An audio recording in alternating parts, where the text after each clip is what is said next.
¿Cómo están? Bienvenidos nuevamente. Estamos aquí en la Ciudad de México, en una semana muy especial que la verdad para mí en lo particular me significa bastante. Tengo meses planeando este evento y es un gusto estar aquí con dos amigos que, bueno, Ernesto no tenía el gusto de conocerlo en persona, pero ya hemos platicado varias veces. Con Nahuel, que ya nos habíamos visto en Buenos Aires, pero pues de nuevo es un placer tenerte por acá. Para la gente que ha seguido el canal, seguro me han visto. He grabado por lo menos 3 videos con cada uno de ellos. Soy gran admirador, no es ninguna sorpresa. Les he aprendido mucho, me siento en deuda en muchos sentidos. Y quería aprovechar el hecho de que estamos acá en la Ciudad de México esta semana. Tenemos un evento el jueves. Probablemente no vas a ir porque no alcanzaste boleto porque estás viendo esto muy tarde, pero se va a volver a repetir, no te preocupes. Y quería aprovechar para platicar con ustedes de algunos temas que me parecen importantes y que creo que tenemos posturas en común, invariablemente que con algunas diferencias, ¿no?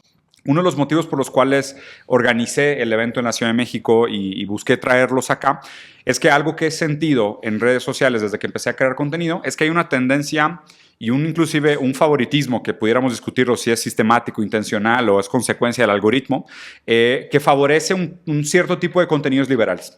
Sobre todo en una postura ideológica hay un favorecimiento, hay una distribución mayor. He visto estadísticas que varían desde hasta un 80% de favoritismo para los contenidos de tipo liberal contra cualquier otro tipo ideológico o corte crítico al liberalismo, ¿no?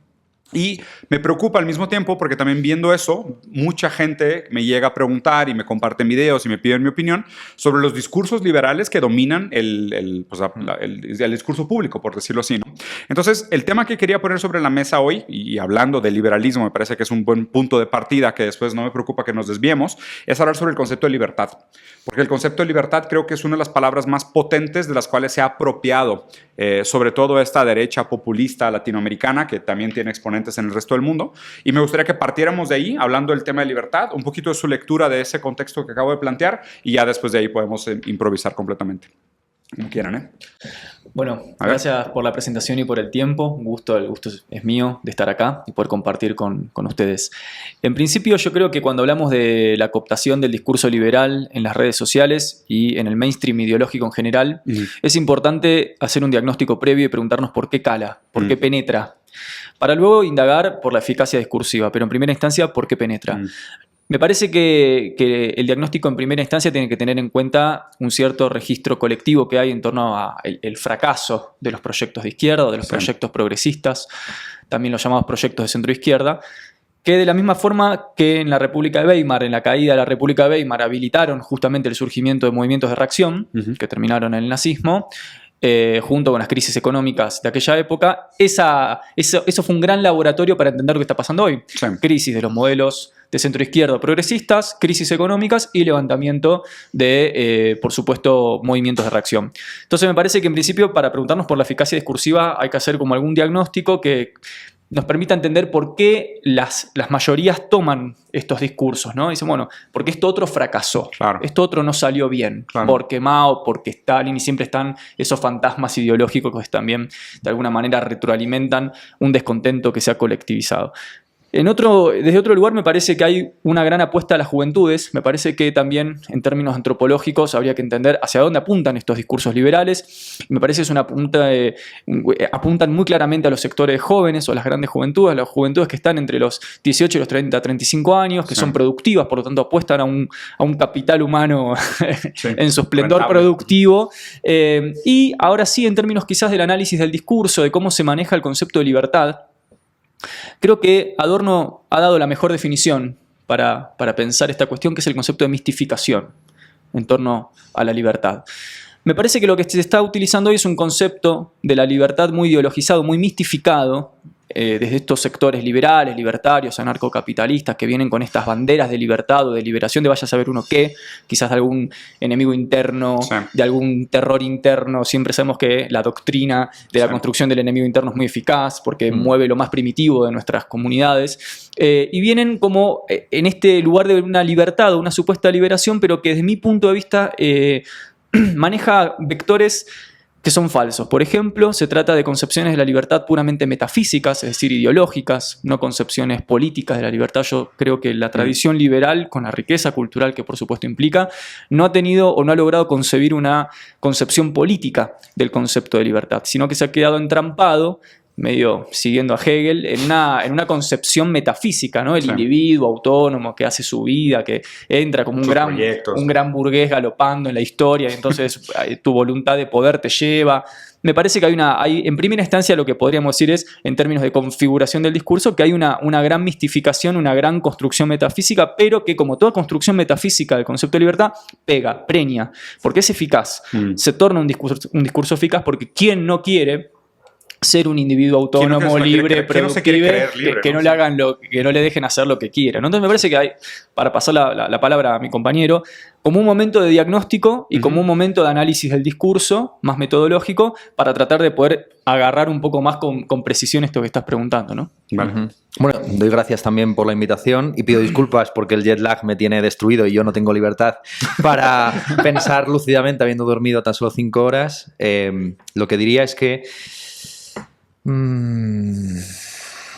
el liberalismo se ofrece a sí mismo como una ideología crítica del capitalismo que ofrece una visión utópica del mismo como un libre intercambio de mercancías, de bienes, de servicios entre iguales ante la ley, pero no iguales en igualdad de resultados, en igualdad económica. Y ese es el juego constante que hace de, al mismo tiempo, ofrecerse como ideología utópica de un capitalismo que nunca existe y crítico de un capitalismo que ellos califican de mercantilista o entregado al Estado, etc. Entonces, siempre están jugando en esa... mover la portería, efectivamente, y ofrecerse al mismo tiempo como ideología sistémica y antisistémica. Yo creo que por ahí iría esa popularidad del liberalismo, aparte de la importancia que tiene efectivamente el concepto de libertad, especialmente orientado hacia los jóvenes, con esta concepción clásica de que la juventud es rebelde, que también es una forma ideológica de pensar el envejecimiento, la relación... También una sociedad, por el caso de las occidentales, envejecida, que convierte la juventud en un fetiche que cuanto más minoritario, pues más enriquece de contenidos mistificatorios, efectivamente. Se descarga una responsabilidad. Y se extiende el concepto de adolescencia hasta los 30, 40 años, con lo cual esta idea de un proyecto vital construido en torno a un ejercicio de libertad continuo, pues se vende cada vez a franjas mayores de edad. A su vez, el liberalismo pretende ofrecerse como una alternativa a una dicotomía entre izquierda y derecha que se considera obsoleta. Entonces se considera que, y también las representaciones habituales del eje de los 4 cuadrantes consideran que el eje fundamental versus izquierda y derecha sería este de mayor o menor grado de libertad. Entonces, ¿quién no va a estar a favor de, sea de izquierdas o de derechas, la libertad? En el fondo, el liberalismo se convierte en una especie como de base, de fundamento sobre el que se construyen el resto de pensamientos de izquierdas. Cuando uno ve también la genealogía de la izquierda desde la Revolución Francesa en adelante, entiende por qué el liberalismo puede ser una especie también de mínimo común denominador, ¿no? Porque la primera generación de izquierdas, o por ejemplo la conceptualización de Gustavo Bueno, es una generación de izquierda liberal o jacobina que pretende construir un Estado en el que hay una igualdad ante la ley y también una libertad que no existe en el antiguo régimen, con la estructuración de la sociedad en feudos, en castas, en gremios, etc.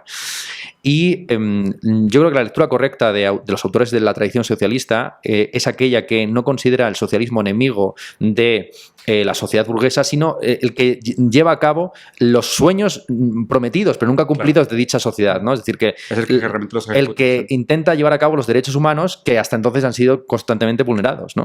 Y por ahí iría por eso insisto que el liberalismo es una ideología tan pregnante que ha atravesado, en el caso, por ejemplo, hispanoamericano, buena parte de nuestra historia, con transformaciones además extrañísimas como el positivismo. Porque cuando ya hablamos del positivismo pensamos principalmente pues, en esta visión optimista del mundo que también va muy de la mano de una cosa que estábamos debatiendo off the record, que es la ludopatía, las casas de apuestas, la idea de que el destino me ha elegido a mí frente a la masa, ¿no? Claro. Que es también una idea de rebeldía muy individualista y muy egoísta. Contra el destino, ¿no? Esto es contra lo mainstream, contra lo mediocre, contra la medianía. Pues yo soy un individuo singular caracterizado por su libertad. Pero es que este positivismo que ve el mundo de un color rosa tiene una herencia muy extraña con el positivismo comtiano y con el positivismo como la religión de la humanidad.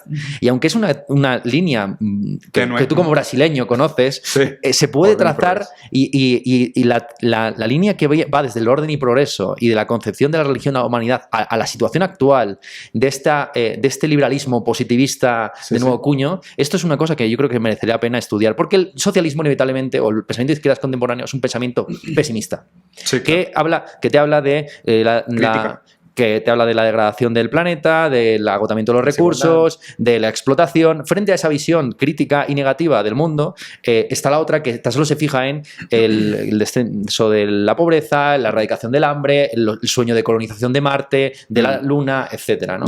Entonces, por ahí, el problema que tiene la izquierda no es en el apartado crítico, sino en el apartado de planteamiento de una alternativa que no caiga nuevamente en una visión ingenua de que en el comunismo pleno estaremos se resuelven todos los problemas. O sea, digo, antes de pasarte la palabra, porque ahí ya me nace otro tema para la siguiente parte de la conversación, pero o sea, me parece que lo que realmente reivindica el rol hoy de un pensamiento de izquierda es el pensamiento dialéctico, pero como debería ser, en un sentido de Aushaven, o sea, de superación, pero una superación que no abandona como un negativo vacío aquello superado, sino que lo integra al proceso y lo hace parte de la solución, ¿no? O sea, es que me parece de la manera como lo planteaste muy bien. Cada vez más me queda claro que la noción de un socialismo y eventualmente un comunismo se tiene que leer desde el materialismo histórico, desde el materialismo dialéctico, es más, como decirlo por supuesto, hay un sentido de derechos humanos, pero al principio no lo tiene nadie, luego lo tienen algunos, pues la idea es que lo tengan todos, ¿no? Y pues hay un sistema de propiedad que al principio lo tiene un rey, luego lo tienen algunos burgueses y eventualmente lo vamos a tener todos, ¿no? O sea, es casi como decir, solo ahí es donde realmente se concretan las promesas que hacen los liberales, mientras los liberales juegan este juego de negar la realidad, criticar la realidad y jugar siempre a que, no, es que el liberalismo no es eso, es como debería de ser, pero no como es. O sea, no es nunca como es en el mundo, pero como debería ser.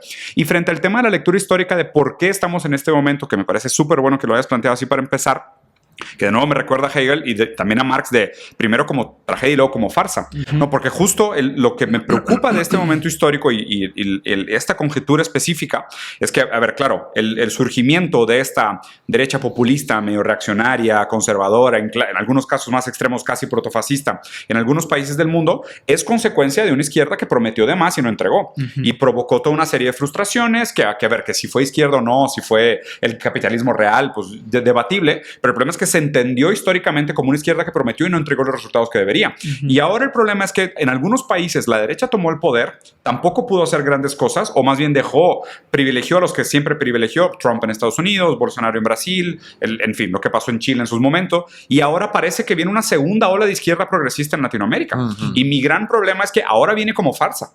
O sea, primero fue como tragedia, ahora viene como farsa, pero como farsa totalmente asumida. De hecho, si te vas, por ejemplo, a los numéricos de la cantidad de dinero que recibió de campaña los candidatos de Brasil, Lula recibió más dinero de campaña electoral, tipo en 5 veces más que cualquier otro candidato, incluyendo a Bolsonaro. Entonces, si la gente piensa que esa es la izquierda progresista, que es la respuesta al movimiento protofascista, liberal, conservador, derecho, lo que tú quieras, de Latinoamérica, pues van a caer en el mismo problema. Y luego el tema es que, pues, ¿qué surge después?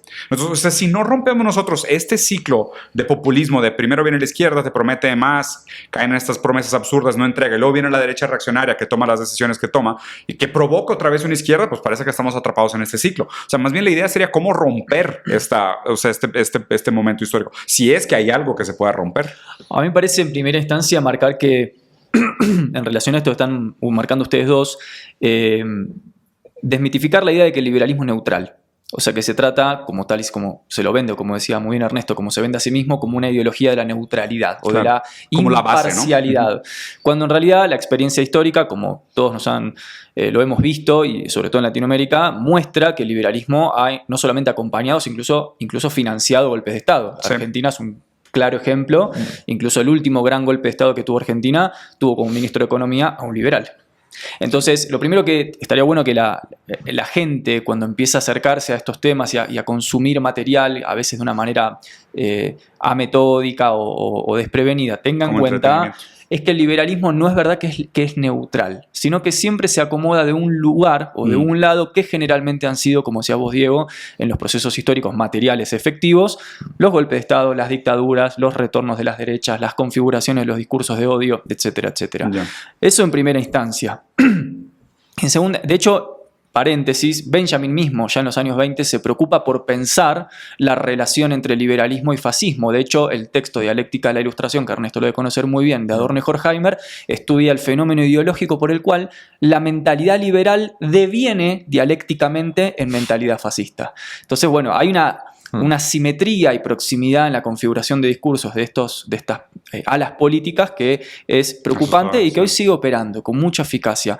Luego, yendo a tu pregunta, a mí me parece muy interesante lo que plantea Ernesto, porque comparto la posición de quitar el debate del dipolo fácil entre izquierda y derecha, claro, o entre progresismo y conservadurismo, quizás que vendría a ser el dipolo superador hoy por hoy, de izquierda y derecha, y entender la cuestión de la politicidad, no tanto la política, sino la politicidad, que es otra categoría sociológica, desde planos antropológicos, desde planos sociológicos y de planos que estudian la interacción de las poblaciones entre sí a partir de intereses dicotómicos y entrecruzados, que no pueden necesariamente o generalmente ser reducidas a una ubicación categorial partidaria o política clásica. Me parece que a veces terminamos nosotros mismos también mistificando el debate, ¿no? Reduciéndolo a un nivel estrictamente partidario o de categorías ya rancias o anacrónicas como izquierda y derecha, cuando en realidad lo que está pasando en la base popular son otros tipos de dinámicas, quizás sociológicas, antropológicas, teológicas, religiosas, simbólicas. Digo, me parece que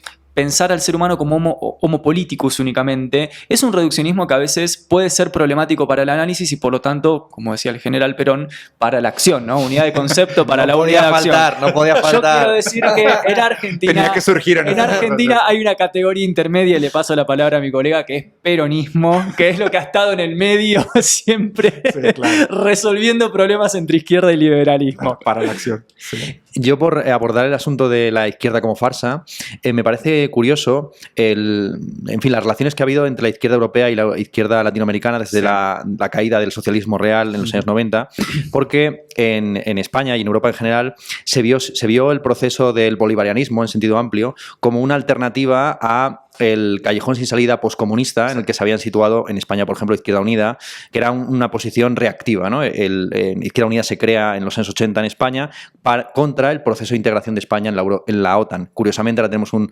gobierno progresista con apoyo de aquellos polvos que se han convertido en lodos de Izquierda Unida que están apoyando la guerra de la OTAN en Ucrania, ¿no? Total. Y entonces, durante mucho tiempo, Syriza, Podemos y Movimiento 5 Estrellas, si uno lo quiere ver de izquierdas, y otros movimientos parecidos en los verdes o la izquierda en Alemania, varios movimientos de este tipo, tomaban mucha influencia e inspiración del bolivarianismo con su, evidentemente, decadencia, y lo interesante ahora es que el camino es el inverso, si se quiere ver así, es decir, que buena parte de esta izquierda que tú llamas de farsa o que no termina de ofrecernos una alternativa real, lo que está comprando como ideología oficial es esta ideología progre que está acechada o criticada por la alt-right, por la nueva derecha alternativa, ¿no? Pues toda la cuestión del ecologismo, el feminismo, el indigenismo, que aunque tienen su fundamento material y su interés político y social, la forma en la que se está enfocando desde una perspectiva que en última instancia conduce a la destrucción del socialismo real o de la socialdemocracia en Europa, ¿no? Claro. Buena parte del barrido que ha hecho que en Francia la alternativa sea o la derecha liberal o la derecha y liberal dura, es el camino hacia el que se conducen muchos de estos gobiernos de izquierda moderada o de izquierda socialdemócrata en Latinoamérica. Sí. O sea, eso plantea un panorama súper complejo y es un poco el tema que quería tocar con ustedes antes de pasar al siguiente, que sí me gustaría que habláramos sobre libertad. O sea, sí me gustaría que inclusive que me postularan. Volvamos porque, o sea, quiero realmente que la gente que esté escuchando esto, que seguramente no tiene la misma formación que ustedes, escuche cómo se debería de construir desde la base argumentativa a qué nos referimos con libertad. O sea, si creen realmente que somos libres, existe tal cosa como libre albedrío, si hay cosa que sea causa de sí, que se pudiera considerar como un concepto libre de verdad. O sea, que desmenucemos un poquito para la gente que está viendo qué significa la palabra libertad y cuáles son sus implicaciones en el mundo real. O sea, eso es lo que me gustaría. Pero antes, me gustaría plantear lo que dijiste de O sea, la encrucijada en lo que nos pone esto, porque casi pareciera ser que la única manera que tenemos de realmente buscar una alternativa es haciéndole frente no a esta derecha reaccionaria, sino a la izquierda progresista. Sí. Esto es lo que me parece más complejo de todo. Hay que comprar que la dicotomía verdadera es entre globalistas y soberanistas. Y nacionalistas. Sí, exactamente. Es que lo más probable es que las izquierdas progresistas terminen dándole la mano de una forma u otra a las derechas reaccionarias. Sí. Porque indirectamente, por omisión, por lo que no pueden hacer, termina siendo la carga de prueba suficiente para terminar del lado, y lo vemos en Argentina hoy con los partidos de izquierda que están apoyando las leyes del neoliberalismo. Y los bancos. Sí, exactamente lo mismo en Brasil. O sea que, exactamente lo mismo por en eso Brasil. me parece muy acertado el diagnóstico de Ernesto cuando plantea este problema de ojo con pensar que de un lado tenés a la izquierda progresista y del otro lado al neoliberalismo. Sí, de los dos lados tienen los bancos. Falsa dicotomía. Sí, ¿no? sí, sí. O sea, y justo ahí me parece lo interesante. Yo lo que me he dado cuenta es que notas cuando un partido tiene verdaderos tintes de izquierda, a mi entender, cuando hablan sobre propiedad. Y, o sea, cuando hablan sobre propiedad, o sea, ese para mí es el mínimo común denominador. Iba a decir de derechos laborales y empoderar al trabajador y pensar sobre la clase obrera, pero esto ya cada vez también está más manipulado, me da más miedo decirlo, pero cuando se habla sobre propiedad, lo que me preocupa es que prácticamente todos se están alineando a no haber propiedad, va a haber rentismo. Va a haber rentismo para todo el mundo. Claro. Propiedad va a estar en muy pocas manos. O sea, pintamos que vamos a una sociedad donde vas a tener que rentar todo en toda tu vida y cada vez vas a tener menos propiedades. Que para mí eso es lo más reivindicable hoy de hablar de una izquierda real, hablar otra vez de materialismo dialéctico, materialismo histórico. Es decir, pues hoy tenemos que hablar de propiedad. Porque, y aquí es donde quiero hacer justo esa fusión. Platíquenme un poquito de la relación entre libertad y propiedad. O sea, la libertad y la capacidad de actuar en el mundo. Claro. Que ahí es donde creo que hay una siguiente etapa de conversación. Claro.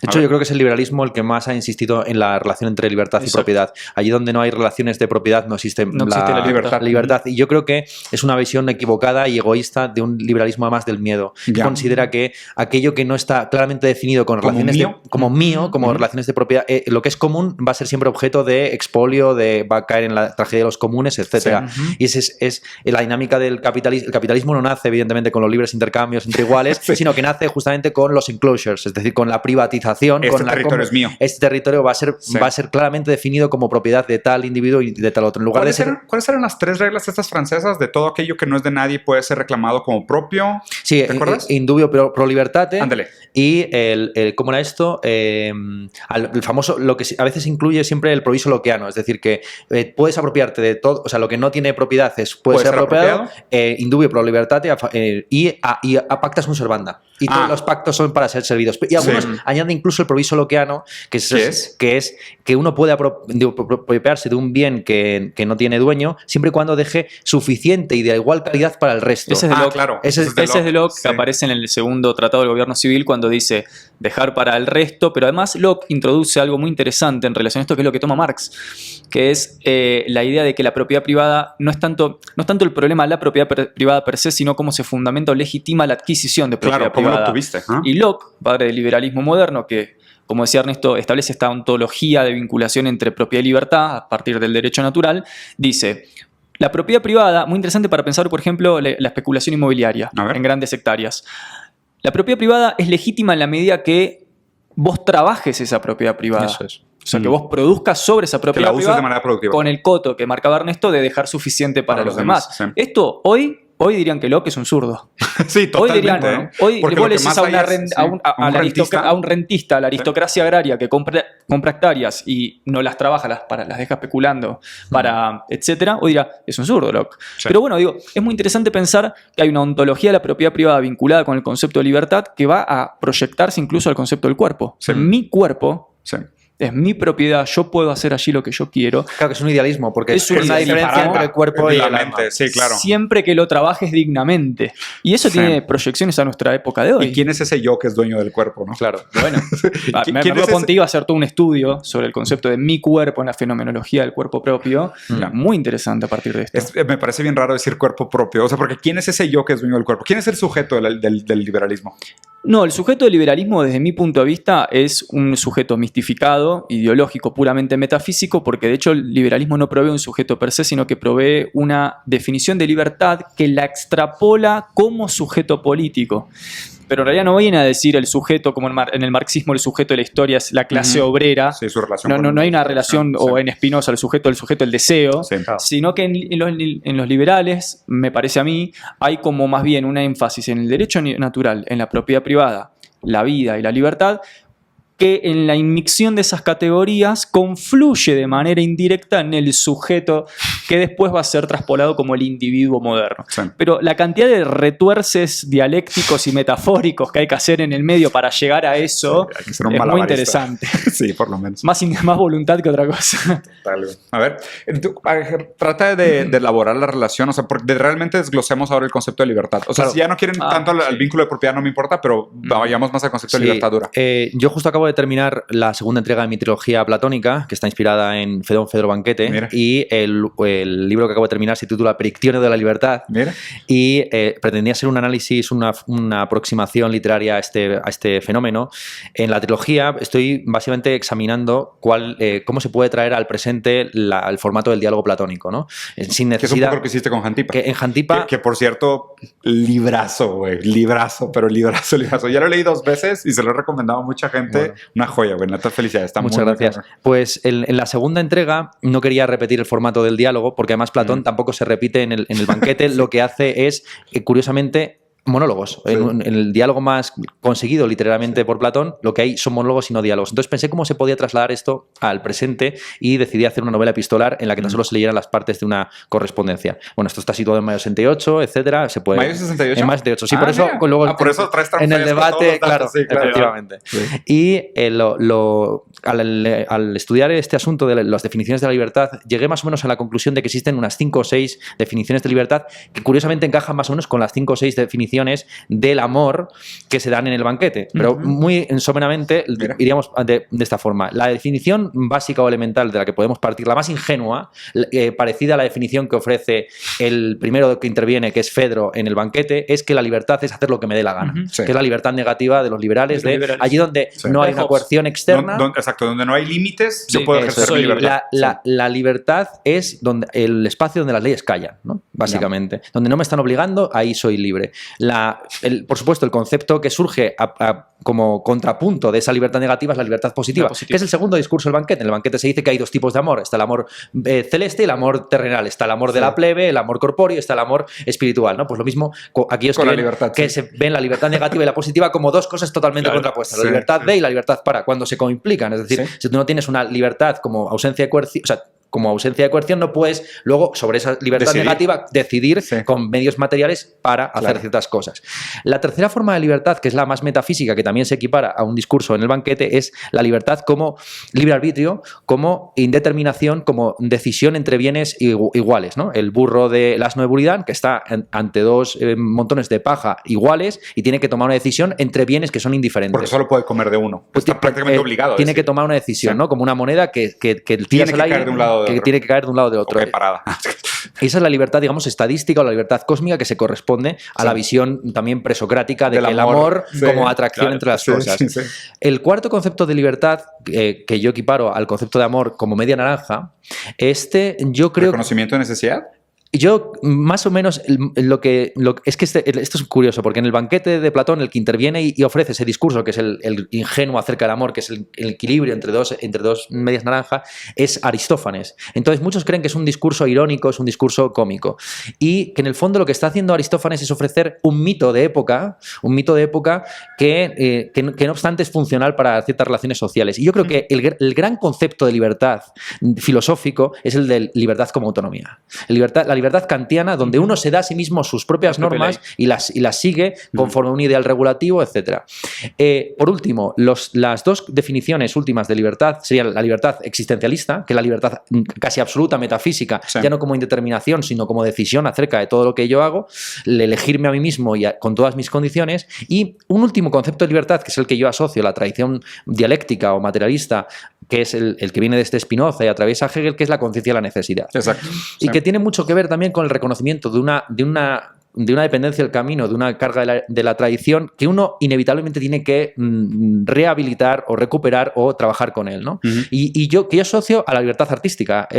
Para mí el espacio realmente de la libertad, y así lo veían también muchos idealistas alemanes, se da en el arte donde uno no es libre de hacer cualquier cosa, porque los verbos tienen unas conjugaciones, o las pinturas tienen una composición específica, no puedes tallar en todas las direcciones una madera, etcétera, ¿no? Entonces hay una resistencia a los materiales y una necesidad del propio material que permite ciertas operaciones manifestaciones y no otras. Pero cuando uno está ejerciendo una libertad artística, está trabajando con materiales dados en una determinada tradición y entablando un diálogo con ella. Y en un contexto histórico también. Ese yo creo que es el concepto de libertad que es más refinado desde un punto de vista filosófico, ¿no? La libertad que tiene mucho que ver con elegirse no solamente a sí mismo, sino saber que en esa elección de uno mismo hay también una elección y ahí está el tema de la propiedad, ya no entendido como propiedad sobre otras cosas, sino el ser uno mismo, la mismidad, la autenticidad famosa de Heidegger, ¿no? Sí, claro. Que no consiste en llevar una vida totalmente extrafalaria, extraña o original, sino en darte cuenta de que es la tuya y que inevitablemente la vas a tener que aceptar. Enamorarte de tu destino, casi. Eso es más. Sí, enamorarte de tus condiciones, de aquello que te determina. Sí, a ver, si quiero, antes de meterme en mi cuchara. No, a mí me parece interesante, primero, brillante la exposición de Ernesto, comparto plenamente las categorizaciones que él hace. Lo que me queda como pregunta es por qué dentro de esas categorizaciones la que ha triunfado, volviendo al tema que nos compete, que es la eficacia y la operatividad del discurso liberal, por qué de esas 6 la que ha triunfado hoy en el mainstream es la más metafísica. Es la libertad en un sentido negativo, es decir, la libertad casi infantil, es decir, déjenme hacer lo que yo quiero, no estoy condicionado por nada, nada me sujeta, nada me determina. Entonces una pregunta antropológica quizás podría ser, bueno, ¿a qué se debe la gran adhesión a esta concepción de libertad que no solamente es metafísica y mistificada, sino infantil, que está desligada de las condiciones materiales de la vida? Porque vos no podés hacer lo que querés y basta con que salgas a la calle y busques trabajo para ver que ya no estás haciendo o que no estás en un lugar de no sujeción o de sujeción. Entonces yo creo que, y esto es lo que quería decir, hay algo en el triunfo de la mainstream, de la concepción negativa de libertad, que tiene que ver con la facilidad y con la simpleza de la vida que nos propone. Es decir, con que nos propone al gran público, una forma de pensar la libertad que no nos compromete demasiado con nada. Ni con ser empáticos, ni con esforzarnos demasiado ni con las condiciones del otro. Ni con las condiciones del otro, ni con la solidaridad, ni con entender la vida pública, la pertenencia. No me obliga moralmente. Básicamente es: soy y déjenme hacer lo que yo quiero. Y esto es la libertad. Y me parece que pega tanto eso porque es muy poco exigente. Muy individualista. Muy individualista y no exige ni demasiado trabajo ético, ni demasiado trabajo material, ni demasiado desarrollo de la técnica. Es básicamente un permitirme la espontaneidad casi vegetal de la vida. Y entonces ahí me parece que tenemos una fuente de explicación para entender por qué. Digo, en términos sociales, porque también es cierto que a la hora de concebir estas cuestiones tenemos que pensar en qué tipo de sociedad estamos viviendo hoy. ¿Cuáles son los vectores ideológicos que se están diseminando? Bueno, el parapoquismo, el cada vez menos, el que te venga de arriba, el que te ayude, y bueno, un concepto de libertad que cuaje en ese sentido colectivo tiene que ser el que menos me exija, porque ya la vida también es suficientemente difícil, ¿no? Como para encima tratar de ser buena persona.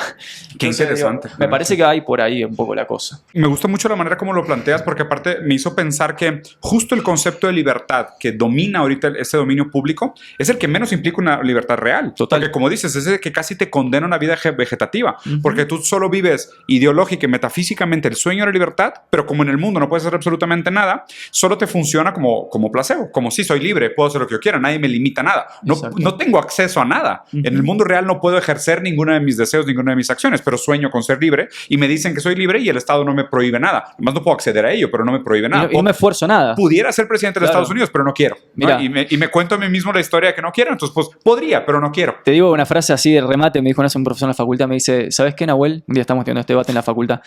Ser de derecha es muy fácil, me dijo.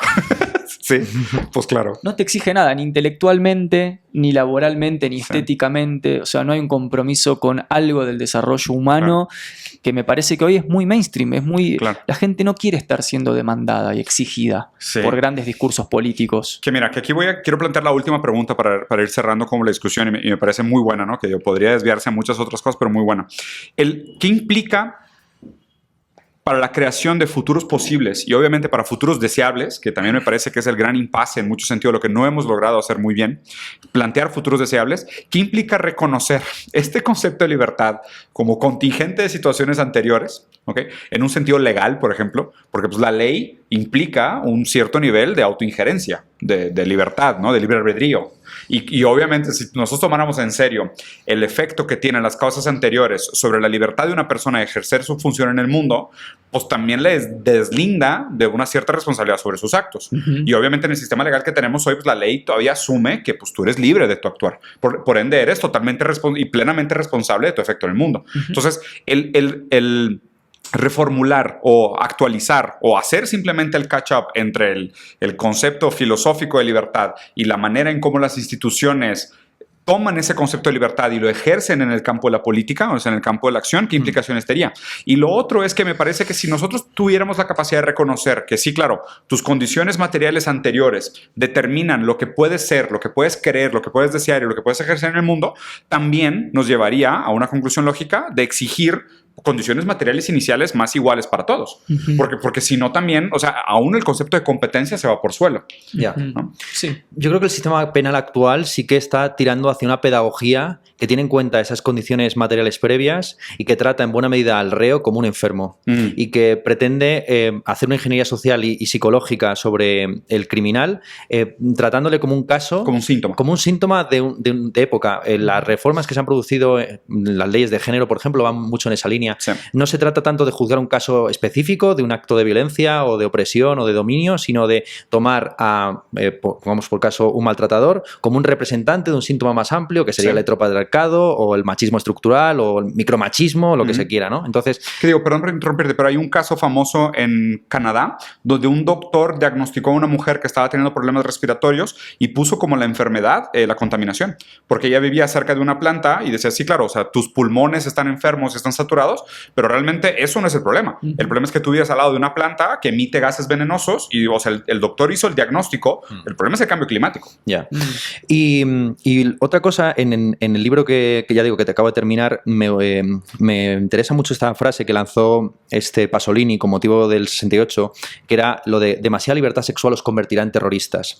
Y claro, es una reflexión interesante, teniendo en cuenta también los desarrollos que tuvo el 68 en diversos contextos. Hablamos el otro día de que lo más parecido a un fascismo hippie era Charles Manson, y realmente en Francia estuvieron en un tris de que hubiera un Charles Manson. Si en lugar de haber 800 heridos el día de las barricadas, el día de mayo, llega a haber un muerto, se crea, al igual que sucedió en Alemania, una Baader-Meinhof, una fracción del Ejército Rojo, y una formación reactiva. Esto ya está estudiado por Platón, ¿no? La consecuencia última de la anarquía es el despotismo. Porque allí donde todo el mundo puede hacer lo que quiera y no hay ningún tipo de criterio ni de norma de lo que es bueno o malo, porque en el fondo la libertad tan vista desde la perspectiva tradicionalista es el criterio de discriminación entre el bien y el mal, es una libertad para elegir el bien y para rechazar el mal, y siendo autónomo y adulto, a diferencia de la máquina que elige por definición lo bueno. Como decía Goethe, ¿no? Prefiero el desorden que el caos. Eso es. Claro. Prefiero la injusticia que el desorden, ¿no? O sea, prefiero que exista una ley mal hecha a que no exista ley. Exacto. Eso es. Es Goethe, ¿no? Sí, Goethe, sí. Goethe, sí. Concepto de anomia. Sí, totalmente comparto. Sí. No sé, ¿tu postura sobre este último cierre? Me parece que está bueno tener en cuenta esto que estamos conversando acerca del llamado a la anomia como algo que en realidad propende al despotismo o al totalitarismo, para pensar hoy la naturaleza de lo que se llaman los discursos posmodernos o digamos, este ultra posmodernismo en el cual también nuestro neoliberalismo va avanzando, justamente en este sentido de la propagación de discursos de la no existencia, la no regla, el no criterio, el fragmento, el microrelato, donde ya no hay metasujetos, metaconceptos, ordenadores, organizadores de la vida humana, y eso en nombre de la libertad. Y hay que decir, bueno, el postestructuralismo tuvo que ver mucho también con este espíritu de época. Entonces me parece que una pregunta podría ser, ¿será que el posmodernismo al que hoy atendemos, aquel posmodernismo que inaugura, ¿no?, Lyotard en el 70 y pico con su texto, es una forma de propensión a un comportamiento social anárquico que va a terminar, como siempre en estos grandes despotismos, la dejo abierta como pregunta para un próximo Claro, como un podcast. próximo capítulo. Pues muy bien. Pues les agradezco mucho a ambos. Para la gente que nos está viendo por primera vez, háganme el favor de salir de aquí e ir a buscar a Nahuel su canal y ir a buscar a Ernesto el suyo. Lo voy a dejar acá en la descripción. Gran parte de la labor que he hecho es pues, usar la plataforma y usar el micrófono para darle el micrófono a gente que sabe más que yo de los temas de los que estamos hablando. Les agradezco mucho, como siempre, un gusto. Dejen aquí abajo su comentario. ¿Qué les pareció? ¿Entendieron un poquito mejor el concepto de libertad o todavía no? O el hecho de que tengamos nosotros esta manera de explicar la libertad hace que sea más fácil para ustedes simplemente decir, nah, al final libertad es que el gobierno no me diga qué hacer. Claro. Y sentirnos libres es realmente lo que importa para la libertad. Igual queremos escuchar sus opiniones, pero bueno, señores, Muchas gracias. Muchas gracias. Un gusto grande. placer. Corte.